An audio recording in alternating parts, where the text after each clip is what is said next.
আমার আর মৃত্যুদার সম্পর্ক কমপ্লিটলি শব্দ দিয়ে বোঝানো যাবে। আমি ঠাকুরের কাছে প্রার্থনা করতে তাকে সুস্থ করে দিই।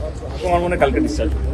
আমি যেই রাজনীতিতে সম্পর্ককে সম্মান দেয় না সেই রাজনীতি আমি করি না। আমি এটা আজকে নয়, 10 বছর ধরে, এটা আজকে নয়, এটা আমার 10 বছরের যা বলবো পালন করে এসেছি। আমার কাছে আমার সম্পর্ক, আমার কাছে আমার কাছের মানুষরা সবচেয়ে বেশি ইম্পর্টেন্ট। তারা কোন দল করছে, কি দলে আছে, তারা কি ভাবছে, সেটা আমার কাছে ইম্পর্টেন্ট না। এবং আমি চাই আমার বন্ধু বান্ধব গুরুজনরা তারা যেন সবাই সুস্থ থাকুক এবং ভালো থাকুক। আমি চাইলেও যে আমি বেরিয়ে যাবো বা আমি দাঁড়াবো না সেটা হবে না।